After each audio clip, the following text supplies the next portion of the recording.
எபேசியர் 1ஆம் அதிகாரத்துக்கு திருப்பிக் கொள்வோம். 4ஆம் வசனத்திலிருந்து கொஞ்சம் குறிப்பாக சொல்கிறாரு என்ன மாதிரி பாக்கியங்கள் நமக்கு கிடைச்சிருக்கு. இந்த ஆவிக்குரிய பாக்கியங்கள். தேவன் நம்மை தெரிந்து கொண்டார். இல்லை சொல்லுங்க, தேவன் என்னை தெரிந்து கொண்டார். ஓ, தேவன் உங்களை தெரிந்து கொண்டார். எப்போ? உலக தோற்றத்துக்கு முன்னாகவே தேவன் நம்மை கிறிஸ்துவில் தெரிந்து கொண்டார். நம்மை உலக தோற்றத்துக்கு முன்னாக தெரிந்து கொண்டான்றது மட்டும் இல்லை, முன் குறிச்சிட்டாராம். நாம் ஒரு நாள் அவருடைய பிள்ளைகளாக, மகன்களாக ஆகணும், சுவிகார புத்திரர் நம்ம கிடைக்கணும், பிள்ளைகளாக ஆகணும் அப்படின்னு முன் குறித்து நம்மளை பிள்ளை ஆக்கி விட்டார். இதுதான் நம்முடைய 2வது பாக்கியம். 3வது இப்போ இன்னைக்கு தொடங்கி பார்ப்போம். 7ஆம் வசனத்திலிருந்து 3வது ஆசீர்வாதம். இங்கே குறிப்பாக அவர் சொல்கிறது, அவருடைய கிருபையின் ஐஸ்வர்யத்தின்படியே இவருடைய இரத்தத்தினாலே பாவ மன்னிப்பாகிய மீட்பு இவருக்குள் நமக்கு உண்டாயிருக்கிறது. வேலை செய்கிற இடத்துல ப்ரொமோஷனை ஈஸியாக கொடுக்க முடியுங்க. தேவன் சரீர சுகத்தை ஈஸியாக கொடுக்க முடியுங்க. மனுஷனுடைய பிரச்சனை இதெல்லாம் கிடையாது. பெரிய பிரச்சனை பாவம் தான். பாவத்துக்காக தானே இயேசு கல்வாரி சிலுவையில் மரிக்கணும், இல்லைன்னா தேவையே கிடையாது. அது இதெல்லாம் ஈஸியாக பண்ணிட்டு போயிடலாம் தேவன். ஆனால் இதை பண்ணணும்னா சொந்த குமாரன் அனுப்பி இப்படி பாடுபட வைக்கணும், அவமானப்பட வைக்கணும், இல்லைன்னா மன்னிக்கவே முடியாது. அப்போ நம்ம மனசில் எது பெருசாக இருக்கணும்? பாவத்தையே மன்னிச்சிட்டாரே, மற்றதை செய்ய மாட்டாரான்ற ஒரு எண்ணம் இருக்கணும் நமக்கு. பாவ மன்னிப்பினுடைய அந்த வேல்யூவை, மதிப்பை நாம் எண்ணி பார்க்க வேண்டும். அது ரொம்ப பெரிய ஒரு காரியமாய் நாம் எண்ண வேண்டும். எல்லாம் சொல்லுவோம், மீட்கப்பட்டேன், பாவம் மன்னிக்கப்பட்டது. ஓ, எவ்வளோ பெரிய பாக்கியம்.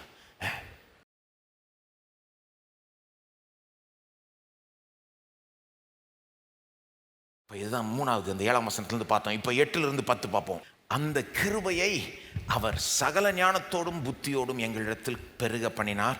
காலங்கள் நிறைவேறும் போது விளங்கும் நியமத்தின்படி பரலோகத்தில் இருக்கிறவைகளும் பூலோகத்தில் இருக்கிறவைகளும் ஆகிய சகலமும் கிறிஸ்துவுக்குள்ளே கூட்டப்பட வேண்டும் என்று தமக்குள்ளே தீர்மானித்திருந்த தம்முடைய சித்தத்தின் ரகசியத்தை எங்களுக்கு அறிவித்தார். என்ன சொல்ல வர்றார்? நிறைய வார்த்தைகள் சில நேரம் இந்த மாதிரி பகுதியில் புரிஞ்சுக்கிறது கொஞ்சம் கஷ்டமாக இருக்குது. என்ன சொல்ல வர்றாரு? அந்த வார்த்தைகள் கவனிங்க.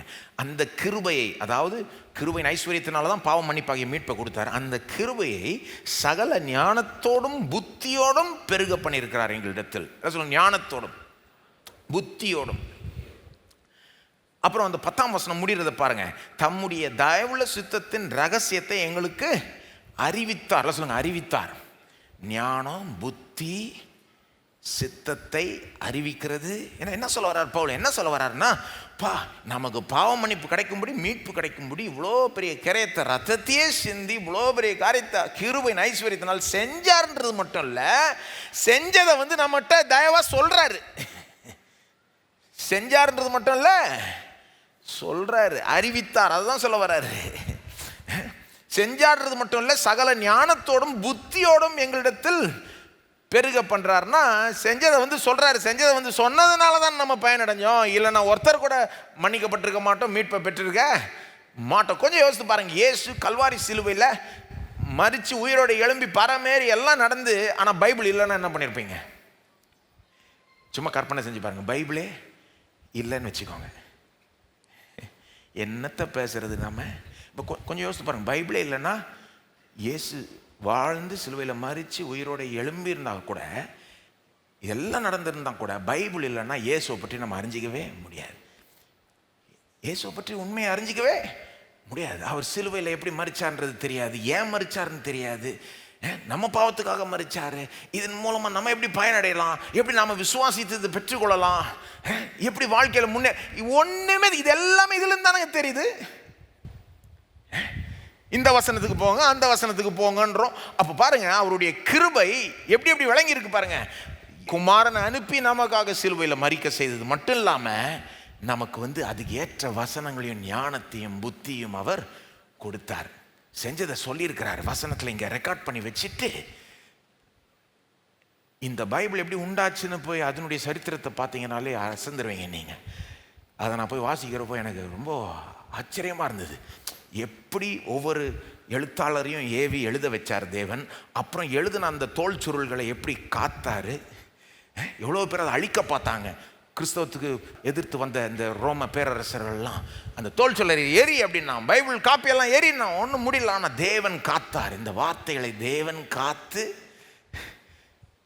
எத்தனையோ நூற்றாண்டுகள் காத்து நமக்கு வந்து பத்திரமாய் சேரும்படி செஞ்சிருக்கிறார். இந்த புஸ்தகம் உங்கள் மடியில் இருக்குன்னா, உங்கள் ஃபோனில் இருக்குதுன்னா ஒரு பெரிய அற்புதங்க. அதுவே பெரிய கிருபைங்க. அதுவே பெரிய பாக்கியங்க. எப்போ நீங்கள் கடைசியாக இந்த புஸ்தகத்துக்காக, இந்த வார்த்தைகளுக்காக நன்றி சொல்லியிருக்கிறீங்க? சொல்லுங்கள், ஆண்டவரே உம்முடைய வார்த்தைக்காக நன்றி செலுத்துகிறோம். உம்முடைய வார்த்தை இல்லாமல் என்ன பண்ணுவோம்? மனுஷன் அப்பத்தினால மாத்திரமல்ல, தேவனுடைய வாயிலிருந்து புறப்படுகிற ஒவ்வொரு வார்த்தை, பைபிளில் எழுதியிருக்கிற ஒவ்வொரு வார்த்தைனாலும் பிழைப்பான். இதுதான் நமக்கு ஒரு போஷாக்காக இருக்குது. இது இல்லைன்னா என்னங்க செய்வோம்? ஸோ அப்போ வந்து அவர் சிலுவையில் மரித்து உயிரோடு எழுதுறது மட்டும் இல்லை, இந்த பைபிள் எழுதப்பட்டிருக்கணும், அதுவும் எழுதப்பட்டுருச்சு. அது மட்டும் இல்லை, இதை வாசித்து புரிஞ்சு ஒரு பிரசங்கியார் எடுத்து இதை பிரசங்கம் பண்ணணும். அது எவ்வளோ பெரிய விஷயம் தெரியுமா உங்களுக்கு? பிரசங்கியாருக்கு தான் அதனுடைய அருமை தெரியும். சிலதெல்லாம் வாசித்து புரிஞ்சுக்கிறதே கஷ்டமாக இருக்குது. ஐயோ என்ன சொல்கிறீர் ஆண்டவரேன்னு. அது பைபிளுடைய ஃபால்ட்டு கிடையாது, நம்முடைய ஃபால்ட்டு. பைபிள் அற்புதமான புத்தகம், ஆனால் நாம் வந்து வர வேண்டிய விதத்தில் வரலை, வாசிக்க வேண்டிய விதத்தில் வாசிக்கல. நம்மகிட்ட ஏகப்பட்ட குறைகள், பிழைகள் பிரசங்கியார்ட்டே அப்படி இருக்கு. அப்போ ஒரு பிரசங்கியார் அதை எடுத்து வாசித்து அதை புரிந்து கொண்டு அதை எடுத்து ஜனங்களுக்கு புரிகிற மாதிரி பிரசங்கம் பண்ணுறது இன்னொரு அற்புதங்க. அதை தான் சொல்ல வர்றார் பவுல். செஞ்சது மட்டும் இல்லாமல் அதுக்கு ஏற்ற ஞானத்தையும் புத்தியும் தந்து இந்த கிருபை நம்மிடத்தில் பெருக பண்ணுகிறார். பிரசங்கியார் பண்ணுறது கஷ்டம், அதுக்கப்புறம் ஜனங்க பிரசங்கியார் புரிஞ்சுக்கிறதும் கஷ்டம். இப்போ இந்த காலத்திலலாம் பிரசங்கியார் பேசுகிறத உட்காந்து கேட்குறதே கஷ்டமாயிடுச்சு. ஆனால் இவ்வளவும் தாண்டி நீங்கள் இங்கே உட்காந்து கேட்டுக்கிட்டு இருக்கீங்க, சொல்கிறத புரிஞ்சுக்கிறீங்க. இப்போ நம்ம சொல்கிற இந்த சில காரியங்கள்லாம் வெளியே பேசவே முடியாது. ஏன்னா இப்படி வந்து கேட்குற ஒரு ஜனமே ரொம்ப பெரிய ஒரு பாக்கியம். இப்போ நான் சொன்ன இந்த சில காரியங்கள்லாம் வந்து வெளியே உலகத்தில் போய் பேசினா அவங்க சிரிப்பாங்க, என்ன பேசுகிறீங்க, பைத்தியகாரத்தனத்தை பேசுகிறீங்கன்னு. அப்போ வந்து இதை புரிஞ்சுக்கிற ஒரு ஞான தாவியானவர் உங்களுக்கு கொடுத்திருக்கிறார். உங்கள் மனக்கண்களை திறந்திருக்கிறார், ஒரு புத்தியை, இன்சைட், உள்ளுணர்வை கொடுத்திருக்கிறார். எல்லா விதமான ஆட்சேபனைகளையும் தாண்டி பார்க்க முடியுது உங்களால். சிலர் ஆட்சேபனைகளே மாட்டிப்பாங்க. அது எப்படி ரத்தத்தினால தான் மன்னிப்பு, ஆனால் அதுலேயே மாட்டிப்பான், அவ்வளோதான் முடிஞ்சது. அது எப்படி இயேசு கடவுளாகவும் இருக்கார், மனுஷனாகவும் இருக்கார், அதுலேயும் மாட்டிப்பாங்க. இதுனா 3 நபர் ஒரே தெய்வம், எல்லாத்தையும் சிக்கி மாட்டி. ஆனால் நீங்கள் வந்து இதெல்லாம் உங்களால் புரிஞ்சுக்க வேண்டிய விதத்தில் புரிஞ்சுக்க முடியுது, ஏற்றுக்கொள்ள முடியுது, நம்ப முடியுது, இதுலேருந்து பயனடைய முடியுதுன்னா ரொம்ப பெரிய கிருபைங்க, ரொம்ப பெரிய பாக்கியங்க. தேவன் இதை செய்திருக்க. அதுதான் சொல்ல வர்றார் பவுல். கிருபை சகல ஞானத்தோடும் புத்தியோடும் எங்களிடத்தில் பெருக பண்ணினார். அப்புறம் இன்னொன்று சொல்கிறார் பாருங்க, 10ஆம் வசனம் பாருங்க. தமக்குள்ளே தீர்மானித்திருந்த தம்முடைய தயவுள்ள சித்தத்தின் ரகசியத்தை எங்களுக்கு அறிவித்தார். அதாவது அந்த பாவமன்னிப்பாகிய மீட்பு என்ன வச்சுட்டு சொல்லிட்டு வராரு. அப்புறம் எல்லாத்தையும் இன்க்ளூட் பண்ணுற மாதிரி ஒரு வார்த்தை சொல்கிறாரு. தேவனுடைய சித்தத்தின் ரகசியத்தையே நமக்கு அறிவிச்சுட்டாராம் தேவன். அவருடைய சித்தத்தின் ரகசியம். அது என்னது ரகசியம்? அவருடைய சித்தத்தின் ரகசியம்னா இங்கே வந்து ஒரு மர்மமான ஒரு புதிரான ஒரு காரியம்னு அந்த அர்த்தத்தில் சொல்லவில்லை பவுல். ஆங்கில பைபிள்லாம் மிஸ்ட்ரின்னு வரும். மிஸ்ட்ரின்னு வந்தாலே இப்போ ஆங்கிலத்தில் சில நேரம் மிஸ்டீரியஸ் அப்படின்ற ஒரு அர்த்தம் இருக்குது. மர்மம், புதிர், அப்படி கிடையாது. It's not mysterious. அது அந்த அர்த்தத்தில் பவுல் சொல்லலை. ஆங்கிலத்தில் மிஸ்ட்ரியோட சில அர்த்தங்கள்லாம் சம்மந்தப்பட்டிருக்கு. அந்த அர்த்தத்தில் பவுல் சொல்லலை. ஒரு குறிப்பிட்ட அர்த்தத்தில் சொல்கிறாரு. ஒரு குறிப்பிட்ட ரொம்ப படித்தவங்களுக்கு மட்டும் இந்த ரகசியம் புரியும் அப்படின்னு சொல்ல வரல, ரொம்ப மேலானவங்களுக்கு அப்படிலாம் சொல்ல வரல. என்ன அர்த்தத்தில் ஏன் ரகசியன்ற வார்த்தையை பயன்படுத்துகிறாருன்னா, இவ்வளோ காலமாக ரகசியமாக இருந்து ஆனால் இப்போ வெளிப்பட்டிருக்கிற ஒரு காரியம், அதான் அர்த்தம். Secret that's no longer a secret. Secret but not secret anymore. இவ்வளோ காலமாக சீக்ரெட்டாக இருந்தது, ரகசியமாய் இருந்தது, ஆனால் இப்போ ரகசியமாக இல்லை, அவருடைய சித்தத்தின் ரகசியத்தையே நமக்கு வெளிப்படுத்திட்டார். என்ன சொல்ல வர்றாரு? இந்த ரகசியம் என்னன்னு கேட்டிங்கன்னா, ஒரே வார்த்தையில் இந்த ரகசியம் என்னன்னா இயேசு. எல்லாம் சொல்லுங்க இயேசு. ஒரு வார்த்தையில் சொல்லணும்னா இயேசு. கொலோசியர் 1:27 பவுல் சொல்கிறார், இந்த ரகசியம் என்னன்னா Christ in you the hope of glory. மகிமை நம்பிக்கையாக இருக்கிற உங்களுக்குள்ளாக இருக்கிற கிறிஸ்து. கிறிஸ்து நமக்குள்ளே இருந்து மகிமை நம்பிக்கையாய் இருக்கிறார். அதுதான் ரகசியம் பவுல் சொல்கிறாரு. ஒரே வார்த்தையில் நான் சொல்லணும்னா கிறிஸ்துன்னு சொல்லுவேன். ரகசியம் என்னது? இயேசு. தேவனுடைய சித்தத்தின் ரகசியம் வந்து இயேசு. அதாவது இயேசுல தான் எல்லாம் அடங்கி இருக்கு. இயேசு தான் திறவுகோல், இயேசு தான் மையம், இயேசுவை சுற்றி தான் எல்லாம், இயேசு தான் எல்லாத்தையும் சரிப்படுத்துகிறவர். இதுதான் ரகசியம். அதை நம்ம வசனத்திலே ஒரு விதமாக சொல்லி காமிக்கிறார். 9ஆம் வசனம் பாருங்க. காலங்கள் நிறைவேறும் போது விளங்கும் நியமத்தின்படி பரலோகத்தில் இருக்கிறவைகளும் பூலோகத்தில் இருக்கிறவைகளும் ஆகிய சகலமும் கிறிஸ்துவுக்குள்ளே கூட்டப்பட வேண்டும் என்று தமக்குள்ளே தீர்மானித்திருந்த தம்முடைய தயவுள்ள சித்தத்தின் ரகசியத்தை எங்களுக்கு அறிவித்திருக்கிறார். அப்போ இந்த பகுதியில் ரகசியத்தை பவுல் ஒரு விதமாக டிஃபைன் பண்றார். ஆக்சுவலாக எப்படி டிஃபைன் பண்றாரு? சகலமும் கிறிஸ்துவுக்குள்ளே கூட்டப்பட வேண்டும் என்பதுதான் தேவனுடைய ரகசியம். எல்லாம் சொல்லுங்க, சகலமும் கிறிஸ்துவுக்குள்ளே கூட்டப்பட வேண்டும். அதுதான் தேவனுடைய சித்தத்தின் ரகசியம். இது எப்போ கூட்டப்பட வேண்டும்? காலங்கள் நிறைவேறும் போது விளங்கும் நியமத்தின்படி இது நடக்கணும். காலங்கள் நிறைவேறும் போது, அது என்னது? காலங்கள் நிறைவேறும் போதுன்னா ஆக்சுவலாக காலங்கள் நிறைவேற தொடங்கிடுச்சு. அது தெரியுமா உங்களுக்கு?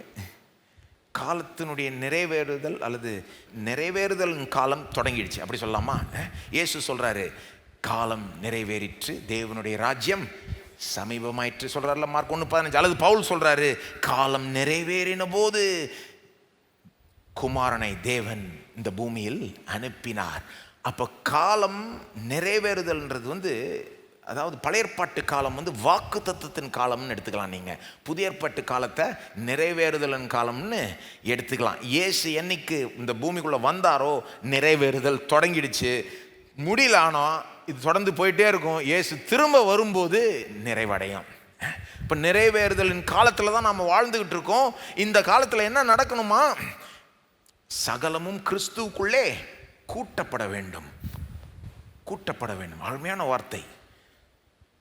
அந்த வார்த்தை கொஞ்சம் யோசித்து பாருங்க. சகலமும், பூலோகத்தில் இருக்கிற எல்லாமே பரலோகத்தில் இருக்கிற எல்லாமே கூட்டப்பட வேண்டும். அப்படின்னா என்ன அர்த்தம்னா, இப்போ வந்து அது கூட்டப்பட்டு இல்லை, இப்போ சிதறடிக்கப்பட்டு இருக்கு. இப்படி சொல்லலாம். நான் உங்கள் வீட்டில் நல்லா ஒரு ஷோ பீஸ் வச்சுருக்கீங்கன்னு வச்சுங்க, அழகாக ஒரு ஷோ பீஸ் வச்சுருக்கீங்க. அது அப்படியே ஒரு பீஸாக இருக்கிறப்போ அழகாக இருக்குது. கீழே உளுந்து பீஸ் பீஸ் ஆச்சுன்னா எப்படி இருக்கும்? அந்த மாதிரி தான் உலகமே இருக்குது இன்னைக்கு. பீஸ் பீஸாக கிடக்குது, சிதறடிக்கப்பட்டு கிடக்குது. டிஸ்இன்டிகிரேட்டட், ஃப்ராக்மெண்டட்னு சொல்லுவாங்க. ஒரு யூனிட்டி இல்லாமல், ஒருமைப்பாடு இல்லாமல், ஒற்றுமை இல்லாமல், ஹார்மனி, இணக்கம் இல்லாமல்,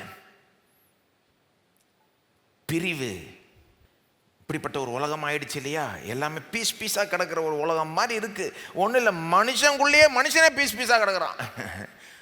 அவனுக்குள்ளேயே ஒரு மனநிலையை எடுத்துக்கோங்க, சைக்கலாஜிக்கல், அவனுக்கு ஒரு ஹார்மனியே இல்லை. அவன் மனநிலையே ஒரு பக்கம் இப்படி நினைக்கிறான், இன்னொரு பக்கம் இப்படி நினைக்கிறான், ஸ்பிளிட் பர்சனாலிட்டின்றாங்க. மனுஷனுக்குள்ளாகவே ஒரு ஒரு ஒற்றுமை இல்லை. ஒரு விதத்தில் எல்லாமே ஒன்றா இல்லை.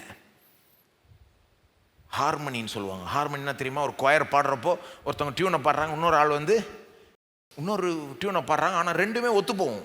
பார்த்துருக்கீங்களா கொயரில்? சில நேரம் 2, 3, 4 டியூன் வேறு வேறு டியூன் பாடின்னு இருப்பாங்க. மெயின் டியூன் ஒன்று, ஆனால் வேறு வேறு ஒரு இது பாடுவாங்க, எல்லாமே ஒத்துப்போம். அதுக்கு பேர் தான் ஹார்மனி. ஆனால் சில நேரம் கொயர் வந்து கேட்குறதுக்கே சகிக்க முடியாது, தப்பு தப்பாக பாடின்னு இருப்பாங்க. அது ஏன்னா இந்த டியூன் இதோட ஒத்து போக மாட்டேங்குது, அப்படியே ஆஃப் ஆஃப் போயின்னு இருக்குது. இது உலகம் அப்படி தான் இருக்குது, சகிக்க முடியல, எல்லாம் ஆஃப் ஆஃப் போகுது. ஒன்றா இருக்க வேண்டியது எல்லாம் பீஸ் பீஸாக இருக்குது, தனித்தனியாக இருக்குது. மனுஷனுக்குள்ளேயே அப்படி இருக்கான். ஒரு மனுஷனுக்கும் இன்னொரு மனுஷனுக்கும் ஒத்து போக மாட்டேங்குது. ஒரு இனத்தாருக்கும் இன்னொரு இனத்தாருக்கும் ஒரு ஒற்றுமை இல்லை, ஒரு பகை, வெறுப்பு, பொறாமை தான் இருக்குது நிறையா. இன்னைக்கு பாருங்க எப்படி ஆயிடுச்சு உலகம். வந்து மற்ற மேற்கத்திய நாடுகளில் எப்படி ஆயிடுச்சுன்னா, மற்றவங்களுக்கு பிடிக்காத நீங்கள் சொன்னீங்கன்னா சுட்டே தள்ளிடுவாங்கன்ற மாதிரி ஆயிடுது. மற்றவங்களுக்கு பிடிச்சது தான் பேசணும், பிடிக்காததான் பேசிட்டா எந்த அளவுக்கு பொறுத்துக்க முடியலன்னா சுட்டே தள்ளிடுவாங்க. என்ன கதையாக இருக்கு? எல்லாருக்கும் பிடிச்சது தான் பேசணும். அப்போ எதையும் ஒரு ஃப்ரீயாக கூட பேச முடியாது. அந்த அளவுக்கு ஒரு பிரிவு, ஒரு பகை, எல்லாரும் என்ன மாதிரி இருக்கணும், என்ன மாதிரி இல்லாதவன் நான் வெறுப்பேன், என்ன வேணா செய்வேன்ற மாதிரி ஒரு ஒரு உலகமாகி விட்டது.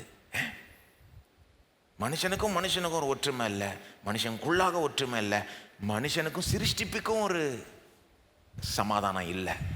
நான் நினைக்கிறேன் சில நேரம் சிருஷ்டிப்பே நம்ம மேலே கோச்சிக்கிட்டு இருக்குன்னு நினைக்கிறேன். ஏன்னா மழை பெய்ய மாட்டேங்குது, பேஞ்சா ஓவராக பெய்யுது.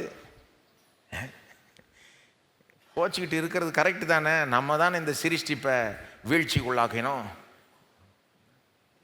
ஆதியாகமம் 3 சொல்லுது, மனுஷன் பாவம் செஞ்சதுனால பூமி சபிக்கப்பட்டதுன்னு. தெரியுமா உங்களுக்கு? ஆதியாகமம் 3ஆம் அதிகாரம். மனுஷன் பாவம் செஞ்சதுனால, ஆக்சுவலாக ஆதியாகமம் 3ல் மனுஷனை தேவன் சபிக்கல. ஸ்ட்ரிக்ட்லி ஸ்பீக்கிங் மனுஷனை சபிக்கல. சர்ப்பத்தை சபிச்சார், வலி வேதனை வந்துருச்சுன்னு சொன்னார், பூமியை சபிச்சார். போய் வாசித்து பாருங்க கவனமா. அப்போ எனக்கு என்னமோ பார்க்குறப்போ இந்த பூமியை சிருஷ்டிப்பெலாம் பார்க்குறப்போ சில நேரம் எனக்கு ஒரு உணர்வு என்னன்னா, சிருஷ்டிப்பே நம்ம மேலே கோச்சிக்கிட்டு இருக்குன்ற மாதிரி. அதனால தான் முள்ளுலாம் வருது. ஒரு காரியம் விவசாயத்தில் கூட எவ்வளோ கஷ்டமாக இருக்குது. ஒரு காரியத்தை விதைச்சி நல்ல அறுவடை வாங்குறது ஒரு லேசான காரியம் கிடையாது. நிறைய போராட்டம் இருக்குது. பூமியை கோஆப்ரேட் பண்ண மாட்டேங்குது, சிருஷ்டிப்பே கோஆப்ரேட் பண்ண மாட்டேங்குது நம்மோட. மனுஷனுக்கும் சிருஷ்டிப்புக்கும் வேண்டிய அந்த ஒரு ஒற்றுமையே இல்லை. எப்படி பார்த்தீங்கன்னாலும் உலகம் பீஸாக கிடக்குது, சிதறடிக்கப்பட்டு கிடக்குது. ஒரு சமாதானம் இல்லாமல், ஒரு ஹார்மனி, இணக்கம் இல்லாமல் ஒரு நிலையில் இருக்குது. இதுக்கெல்லாம் காரணம் என்னது? கடவுளுக்கும் மனுஷனுக்கும் ஒரு சமாதானம் இல்லை, கடவுளுக்கும் மனுஷனுக்கும் ஒற்றுமை இல்லை. அதுதான் காரணம். இதை தீர்க்கிறதுக்கு தான் இயேசு வரார். இயேசு என்ன பண்ணுறார்? கடவுளுக்கும் மனுஷனுக்கும் சமாதானத்தை ஏற்படுத்துகிறார். அதை ஏற்படுத்துறதன் மூலமாக மற்ற விதமான சமாதானத்தையும் ஏற்படுத்துகிறார். கடவுளுக்கும் மனுஷனுக்கும் சமாதானம் வந்துருச்சுன்னா மனுஷனுக்குள்ளாக சமாதானம் வந்துடும். நிறைய பேர் சொல்கிறாங்க சமாதானமே இல்லைங்க. ஏன் கடவுளோட சமாதானமாக இருக்கிறீங்கன்னா அடுத்தது ஈஸியாக உங்களுக்குள்ள சமாதானம் வந்துடும். அப்போ இன்னொரு மனுஷாலோடைய சமாதானமாக இருக்கலாம். இயேசு இதை தான் பண்ணுறாரு பாருங்க. இயேசு ஒரு இடத்துல வரும்போது அங்கே தேவனிடத்தில் சமாதானம் உண்டாகுது. ஒரு மனுஷனுக்கும் இன்னொரு மனுஷனுக்கும், ஒரு இனத்தாருக்கும் இன்னொரு இனத்தாருக்கும் சமாதானம் உண்டாகுது. நம்ம சபையை எடுத்துக்கோங்க, பல இனத்தார் இங்கே இருக்கிறாங்க. வெறும் தமிழர்கள் மட்டும் இல்லை, இங்கே தமிழர்கள் இருக்காங்க, தெலுங்கு பேசுகிறவங்க ஆந்திரா மக்கள் இருக்காங்க, தெலுங்கானா, கேரளா, மற்ற மாநில மக்கள்லாம் இங்கே சென்னையில் வேலை செய்கிறவர்கள் இருக்கிறாங்க. பல விதமான மக்கள் நம்ம சபைக்கு வராங்க. இதை பற்றி நாம் என்ன நினைக்கிறோம்? நாம் சூப்பர் நினைக்கிறோம். ஏன்னா நம்ம எல்லாரும் ஒரே இயேசுவை வணங்குறோம். இயேசு நம்மளை இணைச்சிருக்கிறாரு, நம்ம இடத்தில் சமாதானத்தை ஏற்படுத்தி இருக்கிறாரு. நம்ம இடையே வித்தியாசங்கள் இருக்கலாம், ஆனால் அந்த வித்தியாசங்கள்லாம் பெருசு கிடையாது. இயேசு என்ன பண்ணுறாரு? எல்லா இனங்களையும் இணைக்கிறவர். அவர் எல்லா மக்களையும் இணைக்கிறவர். அதனால தான் கிறிஸ்தவர்களாகிய நாம் எப்போவுமே வேற மாதிரி பார்க்கணும். நம்மளோட வித்தியாசமான ஒரு ஆள் இருந்தாங்கன்னா அவங்கள வேற மாதிரி பார்க்கணும். உலகம் எப்படி பார்க்கும்? ஐயோ அங்கிருந்து வந்தாங்க, தூரத்துலேருந்து இங்கே வேலை பார்த்து இங்கே பெருசாக பார்க்குறாங்க, இங்கே இது இப்படி ஆச்சா போச்சான்னு பேசியிருப்பாங்க. கிறிஸ்தவர்கள் இந்த தூரத்துலேருந்து வர்றவங்க, இந்த அந்நியர்கள், இந்த வேற ஆட்கள், அவங்களெல்லாம் வேற மாதிரி பார்க்கணும். ஏன்னா நாமளும் அந்நியராக இருந்தோம், வெளியே இருந்தோம், குடும்பத்துக்கு வெளியே இருந்தோம், பாவத்தின் சேற்றில் கடந்தோம், ஆவிக்குரிய ரீதியில் பார்த்தீங்கன்னா தெருவில் கடந்தோம். தேவன் நம்மளை என்ன பண்ணார்? வெளியிலிருந்து உள்ளே கொண்டு வந்தார். இங்கே வா, என் குடும்பத்துக்குள்ளவான்னு தத்தெடுத்தார் நம்மளை. போன தடவை பார்த்தோம் இல்லையா? அப்போ நாம் தூரத்துலேருந்து கிட்டி சேர வச்சிட்டார் நம்மளை, நமக்கு அன்பு காட்டிட்டாரு தகுதி இல்லாத நமக்கு. அதனால் நாம் அப்படிப்பட்ட மக்களை பார்க்குறப்போ நாம் வேற மாதிரி பார்க்கணும். கிறிஸ்து அப்படிப்பட்ட ஒரு எஃபெக்டை உண்டு பண்ணுகிறார். யூதர்கள் புறஜாதியரை வெறுத்தாங்க, ஆனால் கிறிஸ்துனால பவுல் போன்ற யூதர்கள்லாம் அப்படியே புறஜாதியரை அரவணைச்சுக்கிட்டாங்க. இயேசு எல்லாத்தையும் கூட்டி சேர்க்க வந்தார். எல்லாத்தையும் கூட்டி, எல்லாம் சிதறடிக்கப்பட்டு கிடக்குது. ஒரு இனம் இன்னொரு இனத்தை பாய்ச்சிக்கிட்டு அப்படியே கிடக்குது. இயேசு என்ன பண்றாரு? எல்லாரையும் இணைக்கிறாரு, செய்ய தொடங்கிட்டார். நம்ம சபையில் அது நடக்குது. நம்ம சபையில் வரும் தமிழ் ஆராதனை மட்டும் இல்லை, காலையில் ஆங்கில ஆராதனை நடக்குது. இன்னும் பல விதமான நாட்களும் வராங்க. எல்லாரும் நாம் எல்லாம் கிறிஸ்துவுக்குள் ஒன்றாக இருக்கிறோம். நமக்குள்ள ஒரு ஒற்றுமை இருக்கு, ஒருமைப்பாடு இருக்கு. அப்போ யோசித்து பாருங்க, இதெல்லாம் ஏற்கனவே நடக்க தொடங்கிடுச்சு. ஒரு நாள் பூரணமாய் நடக்கும். நம்ம எல்லாரும் பரலோகத்தில் பலவிதமான மொழி மக்கள், இன மக்கள் சேர்ந்து இயேசுவை ஆராதிப்போம். இயேசு தான் நம்ம எல்லாரையும் கூட்டி சேர்க்கிறார். ஒரு நாள் சிருஷ்டிப்புக்கும் நமக்குமே எல்லாத்தையும் நல்லாக்கி விட்டுருவார். சிருஷ்டிப்பு நம்மளை பார்த்து ஸ்மைல் பண்ணணும்னு நினைக்கிறேன். இப்போ கோச்சிக்கிட்டு இருக்கு, காத்துக்கிட்டு இருக்கு நாம் எப்படா சரி ஆகும்னு. இயேசு திரும்ப எப்போ வருவார்? ரோமர் 8 சொல்லுது. இதெல்லாம் நம்புறீங்களா நீங்கள்? பவுல் என்ன சொல்கிறாரு? இதுதான் தேவனுடைய ரகசியம். தேவனுடைய ரகசியம் என்னது? எல்லாமே இயேசுக்குள் கூட்டப்பட வேண்டும், கிறிஸ்துவுக்குள் கூட்டி சேர்க்கப்பட வேண்டும். இப்போ சிதறடிக்கப்பட்டிருக்கு, எல்லாமே இயேசுக்குள் கூட்டி சேர்க்கப்படும். இது எப்போ வரும்? காலங்கள் நிறைவேறும் போது. நிறைவேற தொடங்கிடுச்சு, ஒரு நாள் பூர்ணமாக நிறைவேற போகுது. இந்த ரகசியத்தை தேவன் என்ன பண்ணிட்டாரா? நமக்கு வெளிப்படுத்திட்டார். நல்லா சொல்லுங்க, வெளிப்படுத்திட்டார், அறிவித்துட்டார். அதாவது தேவனுடைய ஃபியூச்சர் பிளான், உலகம் எங்க போய் முடியுதுன்றதை தேவன் நமக்கு சொல்லிட்டார். சொல்லாம ரகசியமா வச்சில்ல. அவரு ரகசியமா வச்சில்ல. நீங்க நிறைய பேர் உலகம் எங்க போய் முடிய போதோ அப்படின்னு பதட்டப்பட்டு இருக்காங்க. ஏஐ வந்து டேக் ஓவர் பண்ணிடுச்சுன்னா அப்புறம் என்ன ஆகுமோ? வேலை போயிடும், இதாயிடும். இதில் சிலர் வந்து ரொம்ப இதுக்குள்ளே போய் அப்படியே பதட்டத்தில். சரி, அதை பற்றிலாம் கற்றுக்கிறது நல்லது. ஆனால் ஒருபோதும் கிறிஸ்தவம் வந்து உலகம் எங்கே போய் முடிய போதோ, என்ன நடக்க போதோ, யாரு கண்டா இப்படிலாம் பேசவும் கூடாது, நினைக்கவும் கூடாது. எனக்கு நமக்கு தெரியும், நமக்கு அறிவித்துட்டார்ல. சொல்லுங்க, அறிவித்துட்டார். அவருடைய தயவுள்ள சித்தத்தின் ரகசியத்தை அறிவித்தாருங்க, சொல்லிட்டாருங்க. எங்கே போய் முடியுதுன்னு சொல்லிட்டார். எல்லாமே கிறிஸ்துவுக்குள் கூட்டப்படும். அங்கே தான் போய் முடியுது, அவ்வளோதான். கொஞ்சம் யோசித்து பாருங்கள். நீங்கள் எவ்வளோ சாதாரணமாக ஆளாக இருக்கலாம், இங்கே ஸ்கூல் கூட முடிக்காத ஆளாக இருக்கலாம். நீங்கள் உலகம் எங்கே போய் முடியுன்ற ரகசியம் உங்களுக்கு ஏற்கனவே தெரியும். எல்லாமே கிறிஸ்துவுக்குள் கூட்டப்பட போகுது. எவ்வளோ பெரிய பாக்கியங்க இது. உலகத்தில் பிஹெச்டி படித்து பெரிய பெரிய ஆட்களுக்கெல்லாம் இது தெரியாது. உலகம் எங்கே போய் முடியுதுன்னு, என்ன நடக்க போதோன்னு நினச்சிக்கிட்டு இருக்காங்க. நமக்கு தேவன் வெளிப்படுத்திட்டார். என்ன நடக்க போகுது? கிறிஸ்துவுக்குள் சகலமும் கூட்டப்படும். இப்போ கூட்டப்பட தொடங்கிடுச்சு, ஆனால் இன்னும் பூர்ணமாக கூட்டப்படும். கிறிஸ்துவ மையமாக வச்சா மற்ற எல்லாமே ஃபிட் ஆகிடும். கரெக்டாக எல்லாமே இருக்க வேண்டிய இடத்துல வந்துடும். நம்ம வாழ்க்கையில் ஏற்கனவே இது நடக்க தொடங்கிடுச்சு. கிறிஸ்துவ மையமாக வச்சவர்கள் நீங்கள் ஏற்கனவே உங்கள் வாழ்க்கையில் ருசிக்க ஆரம்பிச்சிருப்பீங்க. உங்கள் மனநிலை இன்னும் பெட்டர் ஆகிட்டு இருக்கும், உங்கள் திருமணம் இன்னும் பெட்டர் ஆகிட்டு இருக்கும், உங்கள் குடும்ப வாழ்வு பெட்டர் ஆகிட்டு இருக்கும், உங்கள் பொருளாதாரம் எல்லாமே கிறிஸ்துவ வைக்க வேண்டிய இடத்துல வச்சா மற்றதெல்லாம் கரெக்டாக ஒர்க் அவுட் ஆக ஆரம்பிக்குது. இல்லையா? என்னங்க உண்மையா இல்லையா? ஆனால் உலக அளவில் இதை தேவன் பண்ண போகிறாரு. கிறிஸ்துவ உலகத்திலேயே மையமாக வைக்கும் போது அவர் உண்மையில இந்த பூமியை ஒரு நாள் ஆள போகிறார் இயேசு. அது நடக்கிறப்போ எல்லாமே இருக்க வேண்டிய இடத்துல இருக்கும், இருக்க வேண்டிய விதத்தில் இருக்கும். பீஸாக கிடக்காது, கூட்டப்பட்டு இருக்கும், ஒன்றாய் சேர்க்கப்பட்டு இருக்கும். ஒரு யூனிட்டி இருக்கும், ஹார்மனி இருக்கும், இணக்கம் இருக்கும். இந்த ரகசியத்தை தேவன் நமக்கு பவுல் என்ன சொல்கிறாரு? நமக்கு இவ்வளோ செஞ்சான்றது மட்டும் இல்லை, செஞ்சதை சொன்னான்றது மட்டும் இல்லை, இதெல்லாம் எங்கே போய் முடியுதுன்ற ரகசியத்தை நமக்கு சொல்லிட்டாரு. நம்ம ஒன்றும் தெரியாத மக்களாக ஒன்றும் இல்லை. நமக்கு மிக முக்கியமான விஷயம் தெரியும். என்ன சொல்லுங்க? தெரியும். எல்லாத்த பற்றியும் எல்லாம் தெரியாது, ஆனால் மிக முக்கியமான விஷயம் தெரியுங்க. வாழ்க்கையில் வெற்றி பெறத்துக்கு எல்லாத்த பற்றியும் எல்லாமே தெரிய தேவையில்ல. மிக முக்கியமான விஷயம் தெரிஞ்சால் அதிலிருந்து மற்றதெல்லாம் கற்றுக்கலாம். எனக்கு எல்லாத்த பற்றியும் எல்லாமே தெரியாது, ஆனால் மிக முக்கியமான விஷயம் எனக்கு நல்லா தெரியும். என்னது அது? கிறிஸ்து தான் சென்டர். அவரை மையத்தில் வச்சா மற்றது எல்லாமே கரெக்டாக ஒர்க் அவுட் ஆக ஆரம்பிக்குது. இது என் வாழ்க்கைக்கும் பொருந்தும், என் சமுதாயத்துக்கும் பொருந்தும், பூமிக்கே பொருந்தும். ஒரு நாள் அதை ஆக்கி காண்பிப்பார் தேவன். அங்கே தான் போய் கொண்டு முடிக்க போகிறாரு. நாம் அந்த ஒரு கூட்டப்பட்ட அந்த ஒரு இதில் தான் நாமும் இருப்போம். இதுதான் நம்முடைய பங்கு. நாம் எதிர்காலத்தை குறித்து பயப்பட தேவையில்லை. எங்கே புரியுதுன்னு நமக்கு தெரியும்ன்றது ஒரு பெரிய பாக்கியம்.